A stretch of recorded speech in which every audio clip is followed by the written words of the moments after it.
আচ্ছা বলো তো মা, আগে অতিথি সেবা না আগে ভগবান সেবা? আগে কোনটা? আগে অতিথি সেবা। জানি সবাই, মানি কজন? অথচ জানো, জানি সবাই আগে অতিথি পরে ভগবান, কিন্তু মানি কজন? দেখবেন মা অনেক অনেক ভক্তরা আছে না, তবে আপনাদের কাউকে বলছি না, আমি আমার এলাকায় দেখেছি, বহুবার চোখে পড়েছে। দুপুরবেলা কোনো অতিথি ভিক্ষুক এসে বলছে, মা সকাল থেকে কিছু খাওয়া হয়নি, দুটো খেতে দিবি মা দুপুরবেলা।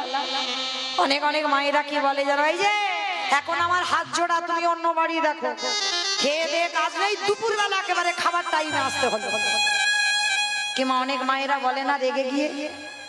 আর একটা কথা মনে রেখো মা, ভগবান কোনোদিন নিজ রূপে তোমার কাছে আসবে না।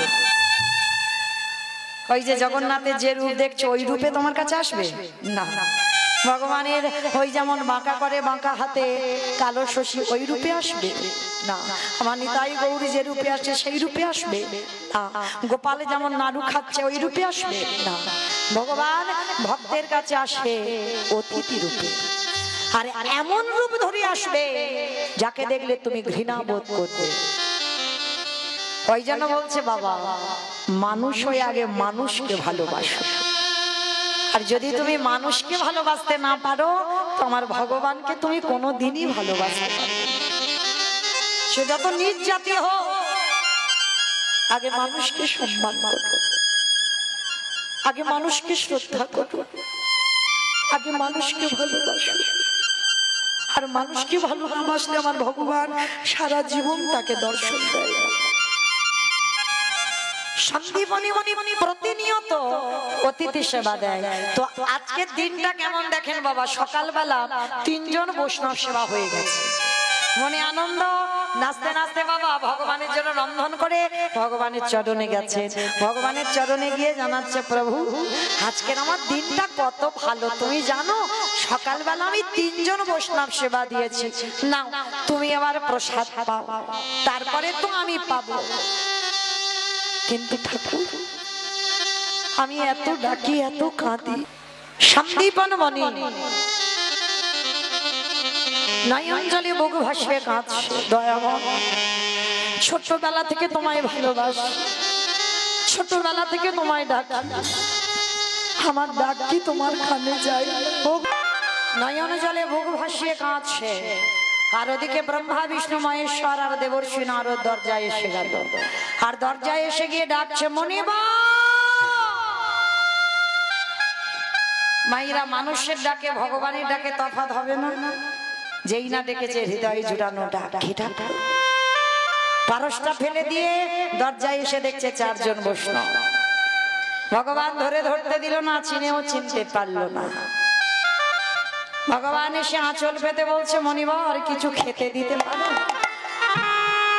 সন্দীপনী মনি জানে বাড়িতে বাবা চাল ডাল আছে, রান্না করে 4 জনের মতো হয়ে যাবে, কিন্তু অত সোজা নয়। যা যা কিছু ছিল ভগবান ঘরে ঢুকতেই মা সব কিছু হরণ করে নিয়েছে। সন্দীপনী মার 4 জনকে বসিয়ে রেখে ঘরে যেই না চালের হাঁড়িটা খুলেছে, একটাও চাল ডাল করে নিয়ে গেল কোথায়? ভগবান সব খেয়ে ফেলেছে। আর এই সন্দীপনী মনির ছোট্ট একটা ছেলে আছে যার নাম বটু বলে ডাক দিয়েছে, বটু বটু। যেই না বটু বলে ডাক দিয়েছে, সঙ্গে সঙ্গে বটু এসে বলছে, বাবা আমায় ডাকছিস? হ্যাঁ রে বাবা আমি তোর ডেকেছি। হ্যাঁ রে, আমার এই হাড়িতে চাল ডাল ছিল দেখেছিস বাবা? কই না তো, আমি জানবো কি করে চাল ডাল কোথায় আছে? সে কি, তাহলে চাল ডাল গেল কোথায়? বাবা তুমি চিন্তা করো না, দাও তোমার ওই ঝোলাটা দাও, আমি একটু গ্রাম থেকে ভিক্ষা করে আনি। পারবি তুই? কেন পারবো না? আজকে আমি ছোট, এখন থেকে যদি শিখে না রাখি তাহলে বড় হয়ে আমি অতিথি সেবা দেব কি করে? এখন থেকে তো একটু প্র্যাকটিস করে রাখতে হবে। এই হলো সন্তান। শুধু জন্ম দিলে হবে না বাবা, সে সন্তান যেন সন্তানের মতো হয়। বাবা কাঁদছে দেখে ছেলে, ছোট্ট 5 বছরের ছেলে, মানে কতটুকু, বাবাকে বলছে দাও ঝোলাটা দাও, আমি একটু ভিক্ষা করে আনি। মনে রেখো সন্তান সেই হয় যে বাবার দুঃখে দুঃখী হয়, যে মায়ের দুঃখে দুঃখী হয়, সেই হয় পৃথিবীতে সুযোগ্য সন্তান। শুধু লেখাপড়ার ডিগ্রি তৈরি হলে তাকে মানুষ বলে না, যার হৃদয়ে মনুষ্যত্ব জ্ঞান আছে সেই হবে মানুষ। নিতাই গৌর প্রেমানন্দে। তো আজকে লক্ষ্য করি ছোট্ট ছেলেটা বাবাকে দণ্ডবত প্রণাম করে বলছে, বাবা আমি আসছি একটু ভিক্ষা করে। বাবা বলছে, শোন, দূরে কিন্তু যাবি না, কাছাকাছি ভিক্ষা করেই তুই চলে আসবি। ছোট্ট ছেলেটা ভগবানের কাছে জানাচ্ছে, প্রভু আমার জন্য নয়, আমার বাবা মার জন্য নয়, আমি যাচ্ছি অতিথি সেবার জন্য ভিক্ষা। কাঁধে ঝোলাটা নিয়ে বেরিয়ে পড়লো। আর ভগবান তো ওদেরই বাড়িতে ছদ্মবেশে আছে, বৈষ্ণব সেজে। মনে মনে ভাবলো, এই রে এলাম ওর বাবাকে পরীক্ষা করতে, ওর ছেলে এখন বাঁধা হয়ে দাঁড়াচ্ছে, এখন কি করব? তাহলে ছেলেটাকে একটু ঘষে মেজে নিতে হবে। তো এইবার ভগবান কি করেছে, ওই নিজের দেহ থেকে একটা বটুর মূর্তি বের করেছে। আর বটুর মূর্তি বের করে একেবারে বাবা আসল বটু যাওয়ার আগে ভগবান বটু সেজে গোটা গ্রাম ভিক্ষা করে নিয়েছে। আচ্ছা মায়েরা বলো তো, আপনাদের এই যে সরবেরিয়া পুরাতন বাজার শীতলা মন্দিরে এই যে প্রাঙ্গণে কীর্তন, আচ্ছা যদি একটা ছেলে 5 মিনিট আগে আপনাদের গোটা গ্রাম ভিক্ষা করে নিয়ে যায়, সেই ছেলেটা যদি আবার 5 মিনিট পরে আসে, দেবেন ভিক্ষা? মেরে তাড়া করবে না? আজকের বটুকে পরীক্ষাটা নিচ্ছে, দেখো কেমন ভগবান নিজের দেহ থেকে বটুর মূর্তি বের করে গোটা গ্রাম ভিক্ষা করে গোটা মথুরা ভিক্ষা করে নিয়ে গেছে। এইবার আসলে বটু যাচ্ছে ব্রজমাদের দরজা। যেই না ব্রজমা ওই বটুকে দর্শন করেছে, বলে বলেন, সকালবেলা তোর বাবা ভিক্ষা করে নিয়ে গেল, তুই 5 মিনিট আগে ভিক্ষা করে নিয়ে গেলি, আবার তোর বাবা তোকে পাঠিয়েছে, দেখাচ্ছি মজা তোকে, দাঁড়া। সবাই মিলে বেতের বাড়ি দিয়ে বটুকে বেতটা ধর, দূর হয়ে যা, বেরিয়ে যা, দূর হ। কৃষ্ণ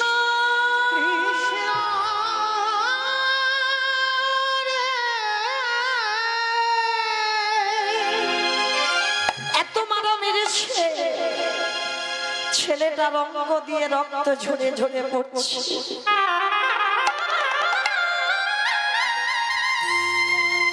এরাই হলো কৃষ্ণ ভক্ত। বিনা অপরাধে বিনা অন্যায়ে আজকের গ্রাম প্রতিবেশীরা মানল।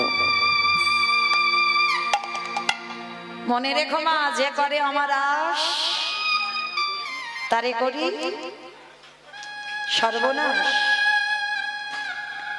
সর্বনাশ কিন্তু নয়, আমরা বলি ভুল, শুনিও ভুল। ভগবান কোনদিন বাবা ভক্তের সর্বনাশ করে? এই বানানটা দেখতে হবে, সর্বনাশ, সর্বনাশ নয়। ভগবান জীবনে ভক্তের সর্বনাশ করে না। যে করে আমার আশ তারে করি সর্বনাশ। সর্বনাশ মানে ক্ষতি নয়। তোমার আত্মীয় পরিজন, বন্ধু বান্ধব, যাকে তুমি বেশি ভালোবাসো, সবার আগে ভগবান তাকে চিরজনমের মতো কেড়ে নেবে। কেড়ে নেবার পরেও, সব নাশ করে দেবার পরেও যদি তার চরণ না ছাড়ো, তারপরেই ভগবান তোমাকে চরণে ঠাই দেবে। মনে রেখো মা, এরা দুর্বল হয়ে পড়ো না। যার সংসারে যত বেশি দুঃখ, বেশি কষ্ট, বেশি ব্যথা বেদনা, মনে রেখো ভগবান আছে বলে তোমার জীবনে এত কষ্ট। ভগবান যদি না থাকতো তোমার জীবনে কোনো কষ্টই থাকতো না। আর যারা সুখের রাজত্বে বসে আছে, যাদের জীবনে কোনো কষ্ট থাকে না, দুঃখ থাকে না, তাদের কাছে ভগবান কোনোদিনই থাকে না। ভগবান তো এমনি বলছে, আমি কাঙালের ঠাকুর। ভগবান চেষ্টা করে গো। কৃষ্ণ ভক্ত কোনোদিন পাথর সেটিং করা ঘরে থাকে না।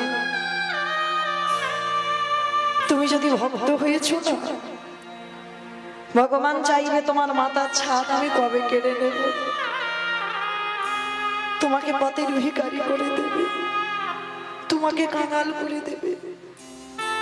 তারপরেও যদি তুমি তার চরণ আগলে বসে থাকো, তবেই জানবে তুমি চিরকালের জয়ী।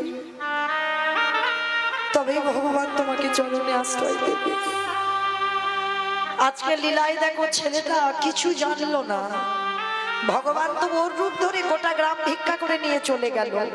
শুধু শুধু গোটা গ্রামের লোক তাকে মারলো, আর এমন মারলো ছেলেটার অঙ্গ দিয়ে রক্ত ঝরে ঝরে পড়ছে। কৃষ্ণ বুঝিনি ভাই, তোকে ভালোবাসলে এত কষ্ট পেতে হয়, তোকে ভালোবাসলে এত দুঃখ পেতে হয়। যদি জানতাম আমি কোনোদিন তোকে ভালোবাসতাম না,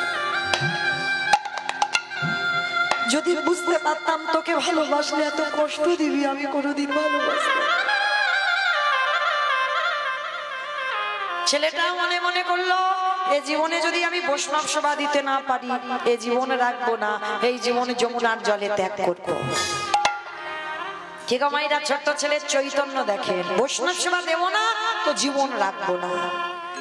ভগবান তো ওদেরই বাড়িতে বসে বসে চিন্তা করলো, আহারে ছেলেটা যদি মরে যায় আমাকে তো কেউ ভগবান বলবে না, যাই ছেলেটাকে বাঁচাতে হবে।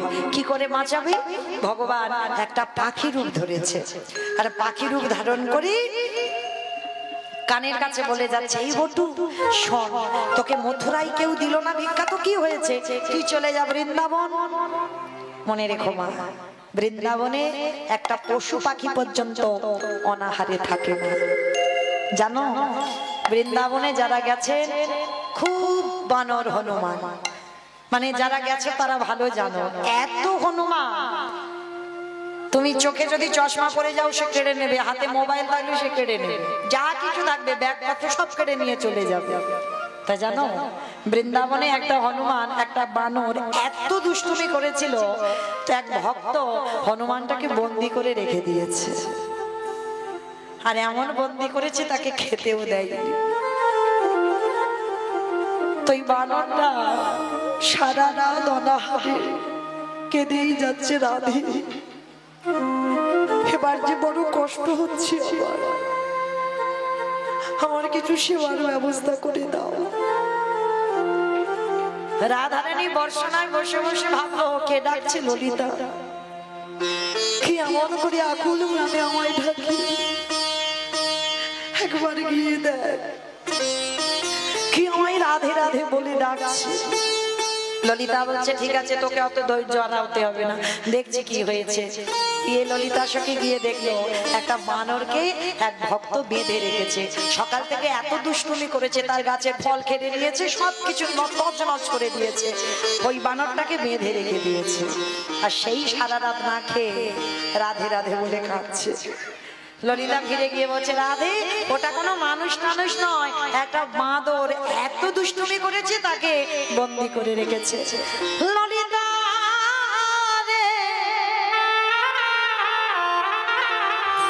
ও বানরে জাতি হতে পারে, কিন্তু যে অনাহারে আমার নাম ধরে ডাকে, আর এই ব্রজের মাটিতে বসে যে একেবারে রাধে বলে কাঁদিতে পারে, আমার রাধা রানী বললেন, সখী রে। মনে রেখো মা, কৃষ্ণ বলে যারা ভজন করো, ভগবান চিত্রগুপ্ত বিচিত্রগুপ্তকে বলবে, খাতা খুলে দেখো তো ভক্ত কি কি জগতে করেছে। ভগবান খাতা খোলাবে, কিন্তু যদি কেউ একবারে রাধে বলে কেঁদে বেড়া, আমার রাধা রানী কোনোদিন চিত্রগুপ্তকে ডেকে বলে না, খাতা দেখো। একবারে যদি আমার রাধা রানীর চরণে কেউ আশ্রয় করে, আমার রাধা রানী কোনো বিচার না করে তাকে চরণ তলে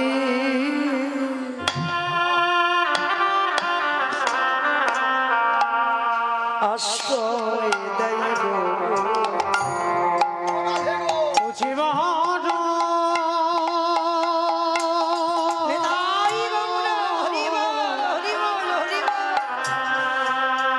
ও জীবন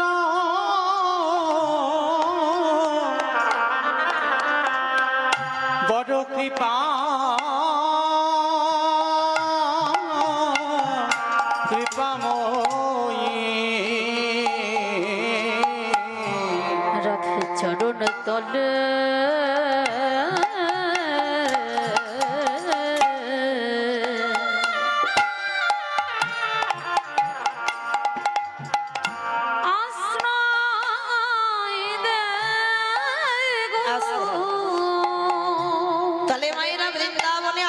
প্রমাণ করে নেবেন, প্রমাণও পেয়ে যাবেন, নিজেরা না খেয়ে চলে আসবেন, দেখবেন বাবা আমাদের রাধা রানী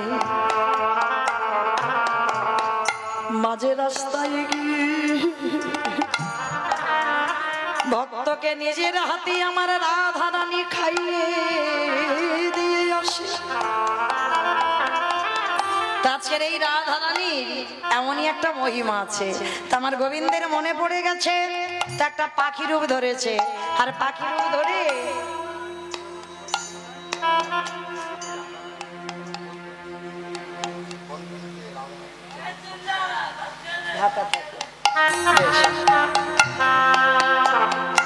হরি বল হরি বল। আমার বাবা ঠাকুর প্রশ্ন করলেন, রাধা রানীর চরণ সর্বদা একটু ঢাকা দিয়েই রাখতে হয়, কেন জানো? ওই চরণ বড় দুর্লভ চরণ, ওই চরণে একমাত্র আমার গোবিন্দ দর্শন করতে পারে।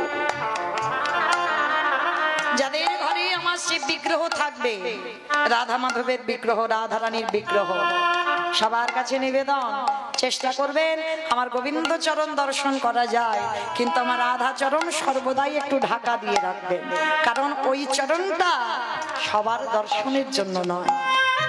আর অনেক সাধ্য সাধনা হলেই তবে আমার রাধা চরণ দর্শন হয়। কেন জানো? আমার এই গোবিন্দ বললেন, রাধে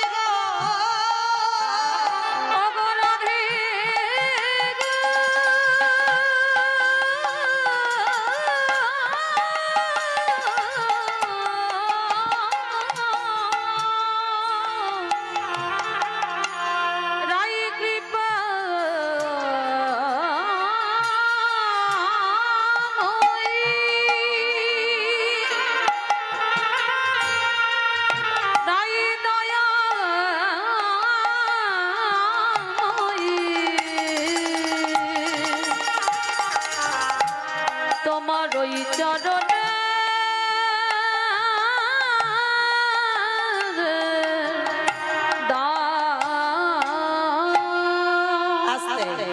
যেমন বাবা আপনারা এই ঘটনাটা জানেন, এই রাধা চরণ কেউ দর্শন করতে পারে না, যেমন সেই শ্যামানন্দ আপনারা জানেন এই কাহিনীটা। শ্যামানন্দ প্রভু ওই রাধারানী বৃন্দাবনে যখন নৃত্য করেছিল, রাস নৃত্য, আর সেই নৃত্যতেই রাধারানীর চরণের নূপুর খুলে গেল।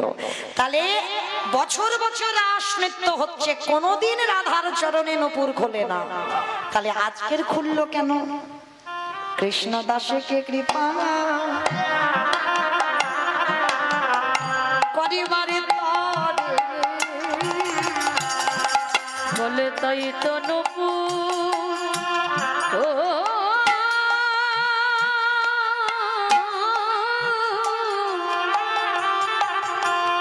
নূপুর খুলে গেছে, কৃষ্ণ দাসকে কৃপা করবে বলে। বছর বছর রাস নৃত্য হচ্ছে, কোনোদিন পায়ের নূপুর খোলে না, তাহলে সেদিন খুলেছিল কেন? না কৃষ্ণ দাসকে কৃপা করবে বলে। তার আজকে ললিতাকে যখন প্রশ্ন করলো আমার নূপুরটা নিয়ে আয়, কি বলেছিল কৃষ্ণ দাস? বলে নূপুর দেব, আগে যার পায়ের নূপুর আগে তাকে আসতে বল। ললিতা যখন গিয়ে বলেছিল রাধারানীকে, রাধারানী বলেছিল অসম্ভব, যে চরণ আমার গোবিন্দ ছাড়া কেউ দর্শন করে না, আমার চরণ যদি একেবারে কেউ দর্শন পেয়ে যায়, যদি সে কোটি কোটি জন্মে পাপ করে থাকে, সকল পাপ থেকে সে মুক্তি পেয়ে যায়, তাই আমি চরণ কাউকে দেখাবো না। ললিতা বলেছিল রাধে রে, তুই চরণ দেখাবি না? না আমার কাছে তুই এইরকম করে কথা বলছিস কেন? কিন্তু ভেবে দেখেছিস যে নূপুর কোনোদিন খোলে না, তাহলে আজকের খুলেছে কেন? তাহলে তুই তো কৃষ্ণ দাসকে কৃপা করবি বলে খুলেছে। রাধারানী বলল, ললিতা রে, তুই ঠিকই বুঝতে পেরেছিস আমার মনের কথা, যে এতদিনে ধরে ঝাড়ু সেবা দিয়েছি, কতদিন গুরু আশ্রমে থেকে মাথায় কলসিতে করে জল এনে ফুলের গাছে দিতে দিতে মাথায় পোকা হয়ে গেল। যার এত গুরু ভক্তি, যারা গুরু সেবা, তাকে কৃপা করব বলেই তোমার নূপুরটা খুলে এলাম। চল এবার তোর নূপুর নিয়ে আসবি। এইবারে রাধারানী গেছিল সেই কৃষ্ণ দাসের কাছে। আর যেই না প্রভু শ্যামানন্দ প্রভুর কাছে গেল, তখন রাধারানী বলছে, দাও এবার আমার নূপুর। বলে, দেব তো বটে, আগে দাও দাও চরণ, তুমি আমার হৃদয়ে দাও। আমি যে ওই চরণে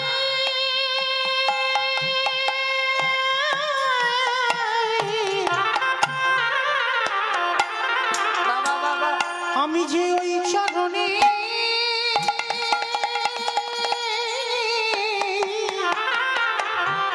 বড়ই অভিলাষী, বলে দাও দাও চরণ আমার হৃদয়ে দাও। মাইরা, রাধা চরণ ডাকতে গেলে সোনার পাত্রে ডাকতে হয়। রাজনন্দিনী প্রেমময়ী সোনার পাত্র পাবে কোথায়? কৃষ্ণদাস বললেন, রাধে গো, আমার কাছে তো সোনার পাত্র না, আমারে আছে এই হৃদয়ে পাত্র, তুমি তুলে দাও। রাধারানী বলল, কৃষ্ণ দাস, তোকে তো কৃপা করব, তবে শোন, আমার নূপুরটা তুই নিজের হাতে আমার পায়ে পরিয়ে দে। পরিয়ে দিয়েছিল আমার সেই শ্যামানন্দ প্রভু, আর সেই নূপুরটা নিয়ে শ্যামানন্দের গুরুদেবের দেওয়া তিলক মুছে দিয়ে করে দিয়েছিল নূপুর তিলক। শ্যামানন্দ পরিবারের যারা ভক্ত আছেন তাদের কপালে দেখবেন নূপুরের, মানে রাধারানীর চরণে নূপুরের মতো তিলক, এটা শ্যামানন্দ পরিবারের তিলক। তো আজকে সেই রাধা চরণ বড় দুর্লভ, কোটি কোটি সাধ্য সাধনা হলে তবে রাধা চরণ দর্শন হয়। ওই জন্য যাদের ঘরে বিগ্রহ আছে প্রত্যেকের বলে যাই, রাধা চরণ সে যাই পড়াও, শাড়ি পরাও আর যেমন ঘাগরা পরাও, যাই পরাও, কিন্তু রাধা চরণ সর্বদাই ঢেকে রাখবে, কিন্তু গোবিন্দ চরণ যেন দর্শন হয়। আর বিগ্রহ দর্শন করতে গেলে একটা কথা মনে রেখো মা, সর্বাগ্যে ভগবানের চরণ দর্শন করবেন। আমরা অনেকে বারব্রত উপবাস করি, ডালাটা দিয়ে নিবেদন করলাম, ভগবান কি কোনোদিন তোমার ডালার দিকে দেখে? কখনো দেখেনি। তাহলে ডালা যখন ভগবানকে দেবে, নিবেদন যখন করবে, তোমার লক্ষ্যটা যেন ভগবানের চরণে থাকে। চরণ দর্শন করবে, তারপরে কোটি দেশ দর্শন করবে, তারপরে ভগবানের বদন দর্শন করবে। কোনোদিন ভুল করে সরাসরি ভগবানের বদন দর্শন করতে নাই। আর ভগবানের যদি দর্শন এইভাবে করো, তাহলে ভগবান তোমার কি দেখবে? কি গো, ভালো ভালো খেতে দিয়েছে ওইগুলো দেখবে না? তাহলে কি দেখবে? ভক্তের নয়নের দিকে ভগবান তাকাইছে, ও যে ভক্ত বড়,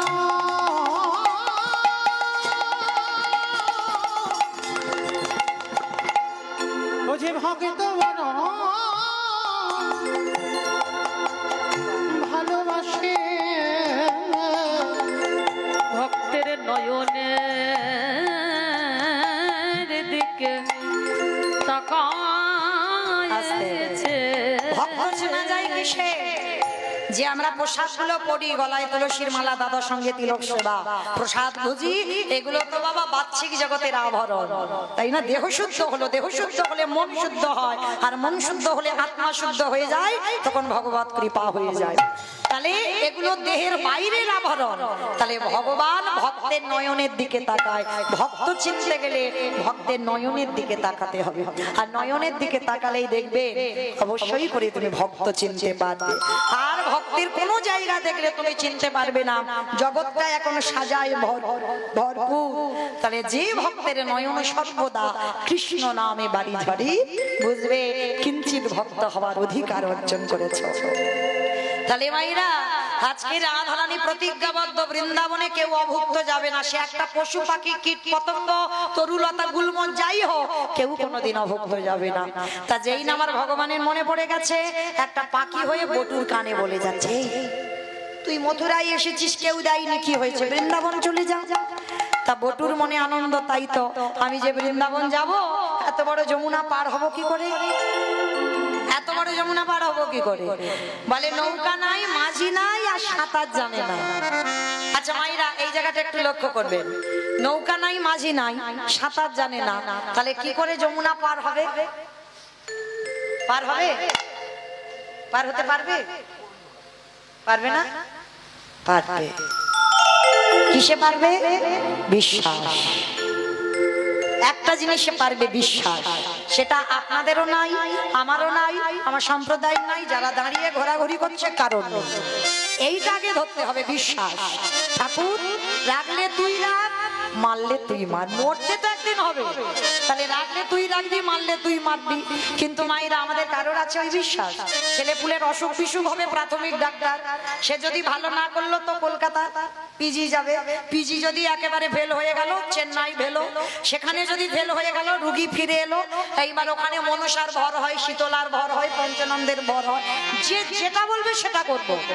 ওই একজন ভক্ত কই তার চরণে দিয়ে বলেছে, ঠাকুর রাখলে তুমি রাখো, মারলে তুমি মারো। ওইটা তো কারণ নেই তো বাঁচবে কি করে? মনে রেখো, অসুখ ভালো তো সেই করে ডাক্তার, বাচ্চিক জগতের ডাক্তার নয়, বাঁচাবে একজন ডাক্তার। তারই যদি ডাক্তারের মতো ডাকা যায়, সেই তো পারে রোগী ভালো করিতে। তাহলে মনে রেখো মাইরা, আজকেই বটু বলছে আমার বিশ্বাস, বাবা বলেছে বিপদে যারা পড়ে তোর নাম করলে নাকি পার হওয়া যায়। দেখি তুই আজকের পার করিস কিনা। চোখ বন্ধ করেছে, ছেলে সাঁতার জানে না, মানে গটগট করে নেমে যাচ্ছে, গলা পর্যন্ত জলে, কিন্তু চোখ খুলছে না। চোখ বন্ধ করে গলা পর্যন্ত নেমে গেছে, আর একটু পা পিছলালেই ছেলেটা জলে ডুবে যাবে। চোখ দুটো বন্ধ করে বলছে, দয়ালে তোমার লীলা খেলা বিশ্বাস, ওগো বোঝা বড় দিনের বন্ধু করুণা সিন্ধু,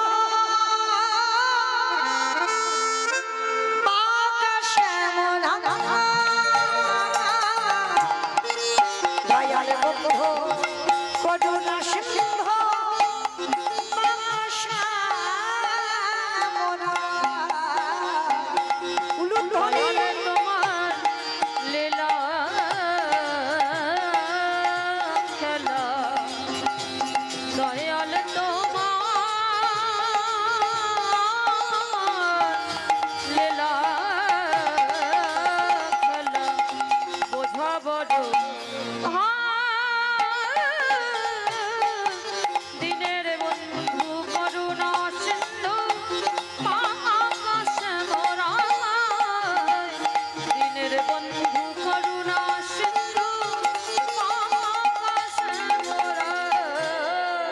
তুমি তো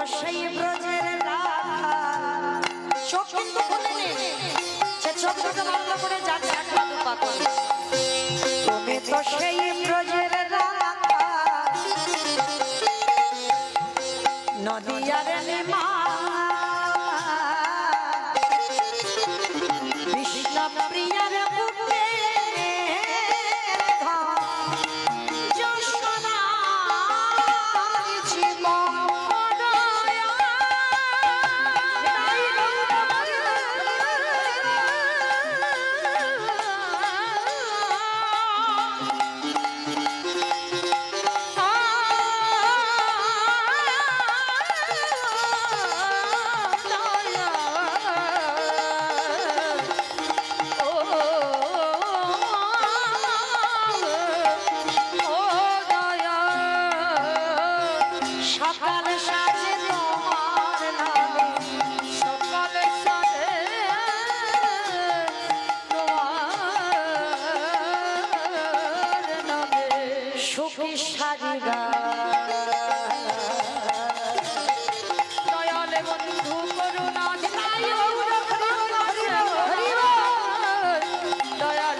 চোখটা ছেলেটা খুলেছে, কখন যমুনার এ ঘাট থেকে ও ঘাটে চলে গেছে।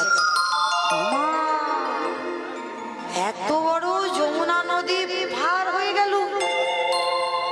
কৃষ্ণ, তোর এত অহিতুকি কৃপা। মা পূর্ণমাসীর ঘরে চাল ডাল সবজি যা যা লাগে পুটলি ভর্তি করে ছেলেটার মাথা।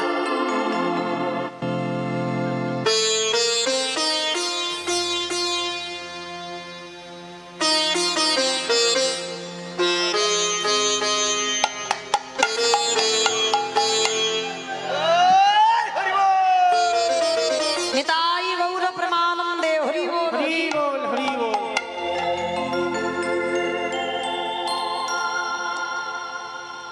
তাকে লক্ষ্য করে দেখেন, ছেলেটাকে যেই না চাল ডাল দিয়েছে, পুল্লিটা মাথায় করে নিয়েছে, আবার তো ফিরতে হবে মথুরা। ভগবান মনে মনে বলছে, বেটা ঠিক তো জোগাড় করে ফেললো, এত তাড়াতাড়ি খাবো না, এখনো বাকি আছে, আর একটু ঘষে মেজে নিতে হবে। ভগবান কি করেছে জানো? ওদের বাড়ি বসে থাকতে থাকতে কুর্ম হয়ে জলের তলায় বসে আছে। আমাইরা, কুর্ম মানে কি গো? কুমির, কচ্ছপ। বাহ, কুর্ম মানে কচ্ছপ। ভগবান একবার কচ্ছপ হয়েছিল জানো তো? ওই জন্য কচ্ছপ টচ্ছপ খেতে নেই। ভগবান একবার কচ্ছপ হয়েছিল, খাও না তো কেউ। ভগবান একবার মৎস্য হয়েছিল, ওই জন্য মাছও খেতে নেই, খাও না তো কেউ। খাও, খাও। আমি বারণ করছি না, কিন্তু যেমন পিস পিস করে তেলে ভাজছো, তোমারও পিস পিস করে তেলে ভাজা হবে। তো আছে ভগবান কচ্ছপ হয়ে জলের তলায় বসে আছে। তো বটু তো জানে না, চাল ডালটা নিয়ে নাচতে নাচতে নাচতে নাচতে একেবারে পর তো পর বাবা কচ্ছপের পিঠে পা পড়ে। আর যারা কচ্ছপ দেখেছো না, কচ্ছপের পিঠটা দেখেছো পিছন, আমার ভগবান আজ ভক্তির লাগি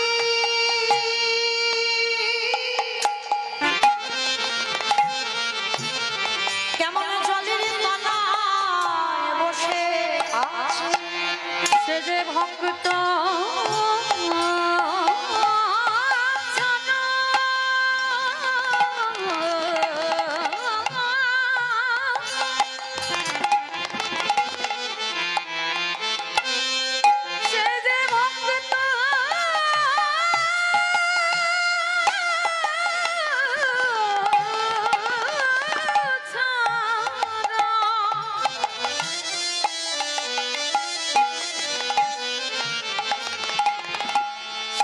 ভক্ত কিছু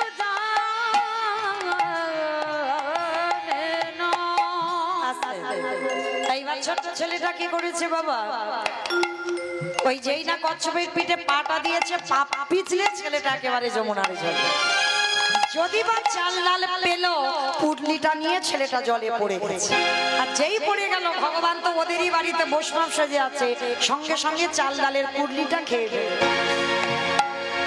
এইবার দেখ কেমন লাগলো, বড্ড আমার জন্য সেবা দিবি, সবকিছু খেয়ে ফেলেছে। এইবার ছোট্ট ছেলেটা কেঁদে উঠলো, মা তোর এত লোক, আমার বৈষ্ণব সেবার চাল ডাল তুই খেয়ে নিলি, ঠিক আছে এবার আমার জীবনটা তোর খেতে হবে, তৈরি হ। যেই না বাবা জীবনটা নেবে বলে আমার ছোট্ট বটু এক পা দুপা করে জলে নামছে, এক্ষুনি আমায় তোর জলে প্রাণ ত্যাগ করবো। ভগবান ওদেরই বাড়িতে বসে বসে ভাবছে, হায় হায় হায় হায়, ছেলেটা যদি মরে যায় আমাকে তো ভগবান বলবে না, তাহলে বাঁচাতে হবে। কিন্তু কি করে বাঁচাবো, কি করে বাঁচাই, কি করে বাঁচাই, কি করে হয়েছে। ওরই বাবাকে ডেকেছে, মনিবাব তুমি কেমন বাবা? ছেলেটা সেই যে দুপুরবেলা ভিক্ষায় গেল, এখনো ফিরছে না, তুমি খোঁজ খবর নেবে না? তাই তো বাবা মনে মনে ভাবছে, ছেলের এত তো দেরি হওয়ার কথা নয়, তাহলে এত দেরি হচ্ছে কেন, দাঁড়াও একবার দেখে আসি। ঠিক আছে বাবা, আপনারা একটু বসেন, আমি দেখি ছেলেটা কোথায়। শোনো, তোমার ছেলে মনে হচ্ছে যমুনার পাড়ে খেলছে। কিরম বদমাশ দেখেছো, মানে একবার করে ভক্তরে ঠেলে দিচ্ছে বিপদের মুখে, আর একবার করে বাঁচাচ্ছে।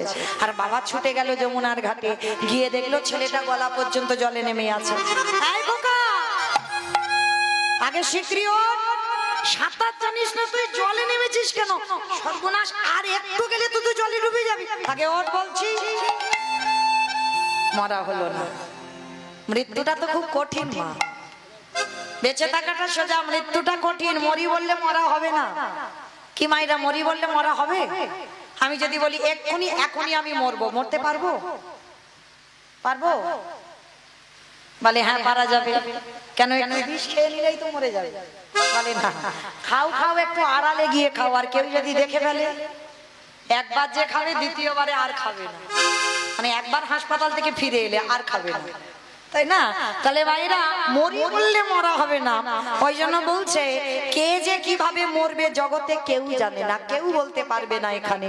ওই জন্য শাস্ত্র বলছে কেউ খাইয়ে মরে, কেউ খাইয়ে মরে, কেউ নিয়ে মরে, কেউ দিয়ে মরে, কেউ শুনে মরে, কেউ দেখে মরে, কেউ বলে মরে, কেউ ভালোবেসে মরে। এই যা যা কথাগুলো বলছে একটা কথা গ্রন্থের বাইরে নেই বাবা, সব গ্রন্থের ভিতরে আছে। একটা আজে বাজে কথা নয়। কারো জানা থাকলে বলতে পারবেন। কেমন? খেয়ে মরেছিল কে? খেয়ে মরেছিল কে? কারো জানা থাকলে বলো। বকাসুর। বকাসুর খেয়ে মরেনি? কৃষ্ণ গোষ্ঠে গেল, এমন করে গিলে খেলো একেবারে হরিবল হয়ে গেল বকাসুর। আর পরেরটা সবাই পারবে। খাইয়ে মরেছিল কে? হ্যাঁ, পুতনা। একটু ভাবতে হবে, শুধু যে আমার মুখের দিকে তাকিয়ে থাকলে হবে না, একটু শাস্ত্র চিন্তা করতে হবে। তাহলে পুতনা খাইয়ে মরেছিল। 6 দিনের ছেলে কৃষ্ণ স্তনে বিষ মাখালো আর এমন করে টান দিল, হয়ে গেল পুতনা হরিবল। তাহলে খেয়ে মরলো বকাসুর, খাইয়ে মরলো পুতনা। নিয়ে মরেছিল কে? আমি অপশন দেব, আপনারা খুঁজে বের করবেন। রামায়ণ। নিয়ে মরেছিল, ভাবো, পেয়ে যাবে। রাবণ নিয়ে মরেছিল। রাবণ। সীতা নিল। 1 লক্ষ ছেলে, 1 লক্ষ নাতি, বংশে বাতি দেওয়ার মতো কেউ ছিল না। তাহলে নিয়ে মরলো না? আমি তো অপশন দিলাম রামায়ণ, তাই না? তাহলে খেয়ে মরলো, খাইয়ে মরলো, নিয়ে মরলো। দিয়ে মরেছিল কে? অপশন মহাভারত। দিয়ে মরেছিল কর্ণ। বন্ধ করো। দিয়ে মরেছিল কর্ণ। কবচ কুণ্ডল দিল বলেই তো কর্ণ বধ হলো, না হলে হতো না। তাহলে খেয়ে মরলো, খাইয়ে মরলো, নিয়ে মরলো, দিয়ে মরলো। শুনে মরেছিল কে? মহাভারত। না, শুনে মরেছিল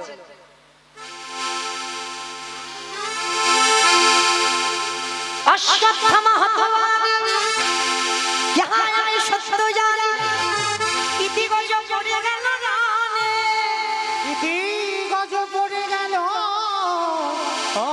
রণে। এই খবরটা কে শুনেছিল? অষ্টগুরু দ্রোণাচার্য। আর দ্রোণাচার্য পুত্রের মৃত্যু সংবাদ শুনে হরিবল হলো। তাহলে খেয়ে মরলো, খাইয়ে মরলো, নিয়ে মরলো, দিয়ে মরলো, শুনে মরলো।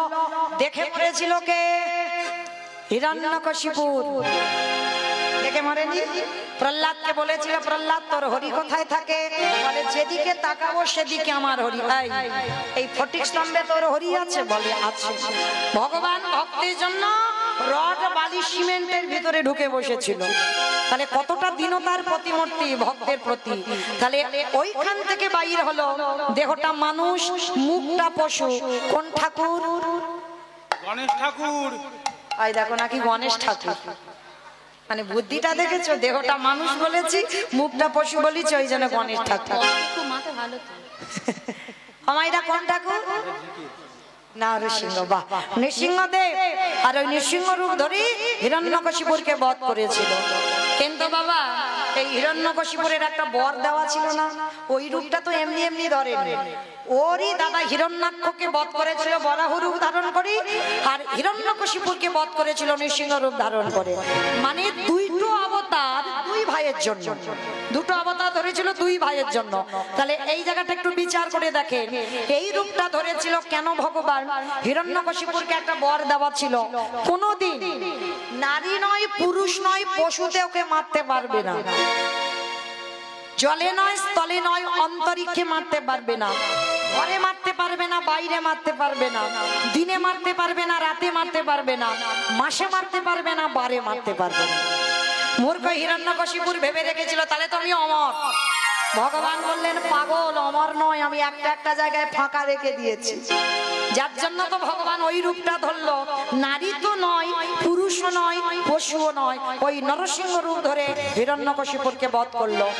হিরণ্যকশিপুরকে যখনই বধ করবার জন্য এলো, হিরণ্যকশিপুর বলেছিল মূর্খ, তুমি আমায় মারতে পারবে না। বলে কেন? বলে নারী পুরুষ পশুতে মারবে না। বলে ওই জন্য তো আমি এই রূপটা তোর জন্য ধরেছি, শুধু তোকে মারবার জন্য। বলে তবুও মারতে পারবে না। বলে কেন? বলে আমি তো জলে নয়, স্থলে নয়, অন্তরিক্ষে মরবো না। বলে ওই জন্য তোকে মারবো আমার উরু দেশে। হিরণ্যকশিপুরকে মেরেছিল উরু দেশে, জলে নয়, স্থলে নয়, অন্তরিক্ষে নয়। বলছে হিরণ্যকশিপুর বলছে তবু মারতে পারবে না। বলে কেন? বলে শোনো, আমি ঘরে মরবো না, বাইরে মরবো না। হিরণ্যকশিপুর বলেছিল ঘরে মারবো না, বাইরে মারবো না, তোকে তোর ঘরের চৌকাটের উপরে দাঁড়িয়ে মারবো। ওইটা ফাঁকা রেখেছিল। আবার বলছে দিনে মারবো না, রাতে মারবো না। কখন মেরেছিল? গোধূলি বেলায়। যারা নৃসিংহ চতুর্দশী ব্রত পালন করি, পূজায় বসতে হয় গোধূলি বেলায়। এই ব্রতটা অবশ্যই পালন করবেন। প্রহ্লাদ 5 বছরে কৃপা করেছিল, অজান্তে এই নৃসিংহ চতুর্দশী ব্রত পালন করে। না হলে পেত না অতটুকু বয়সে আমার শ্রীহরির কৃপা। পেয়েছিল ওই যে আগের জন্মে করেছিল বাবা অজান্তে নৃসিংহ চতুর্দশী ব্রত। পঞ্জিকাতে থাকবেন, দেখবেন বৈষ্ণব তালিকা যদি থাকে অবশ্যই পাবেন। এই ব্রতগুলো অবশ্যই পালন করবেন। তো আজকে লক্ষ্য করেন, মারল কখন? গোধূলি লগ্নে। হিরণ্যকশিপুর হেসে উঠলো, এখনো তুমি মারতে পারবে না। কেন? কারণ আমি মাসে মরবো না তো আর বারে মরবো না। মাসেও মরবো না, বারে মরবো না, তাহলে কি তুমি মারতে পারবে? বলে তোর জন্য আজকেই আমি একটা দিন সৃষ্টি করব, একটা মাস সৃষ্টি করব, যাকে মাস ধরবে না, যাকে বার ধরবে না। বলে তো কোন মাসকে মাস বলে না, কোন বারকে বার বলে না? বলো বলো। এই জন্য তো কীর্তন শুনতে বসতে হয়। মল মাস, বাহ হরি বল। শুধু হিরণ্যকশিপুরকে মারবার জন্য একটা মাস সৃষ্টি করেছিল, যেটা হচ্ছে মল মাস। আর মল মাসটাকে মাস নয়, মল মাসটাকে বার নয়। মহাজনগতস্য পন্থা, এটা আমার কথা নয়। আর ওই মাসটা সৃষ্টি হয়েছিল শুধু হিরণ্যকশিপুরকে মারবার জন্য। তাহলে ওই রূপ দেখেই মরল। তাহলে খেয়ে মরল, খাইয়ে মরল, নিয়ে মরল, দিয়ে মরল, শুনে মরল, দেখে মরল। বলে মরেছিল কে? দক্ষ রাজা 60টা মেয়ের মধ্যে একটা মেয়ে সতী। দক্ষ যজ্ঞ হয়েছিল, সব জামাইকে বলেছিল, আমার বাবা শিবকে বলেনি। তখনই সতী বলেছিল আমার স্বামীকে তুমি অপমান করলে, সব জামাইকে বললে, আমার স্বামীকে বললে না। এই মুহূর্তে তোমার বাড়িতে আমি বিনা নিমন্ত্রণে এসেছি, আমার স্বামীকে যেখানে নিমন্ত্রণ করা হয়নি, আমি অপমানিত হলাম। এই মুহূর্তে আমি আমার দেহ ত্যাগ করব। সতী দেহ ত্যাগ করে দিল। তাহলে বলেই মৃত্যু হলো। তাহলে খেয়ে মরল, খাইয়ে মরল, নিয়ে মরল, দিয়ে মরল, শুনে মরল, বলে মরল, দেখে মরল। আর একটা বাকি আছে, ভালোবেসে মরেছিল কে? আমি বলবো, বলো। ঋতুপর্ণা।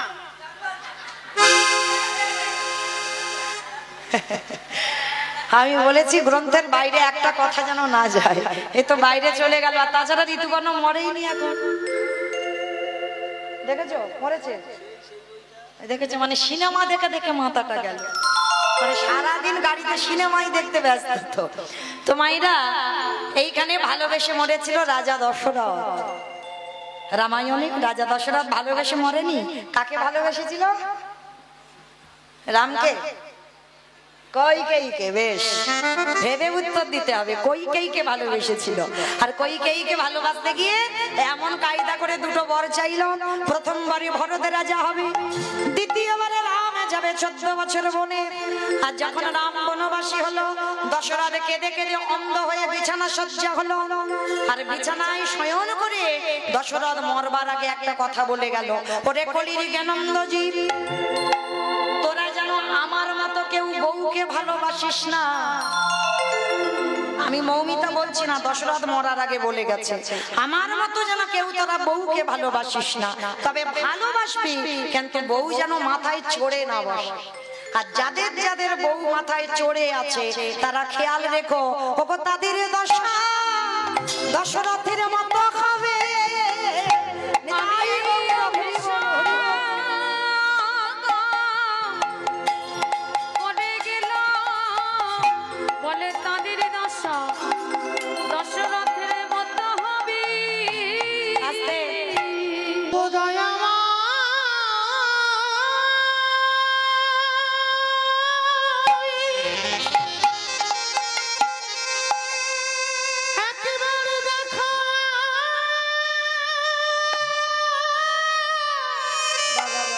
দেখা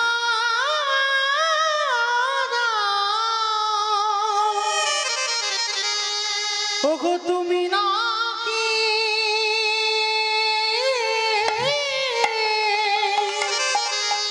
ভক্তি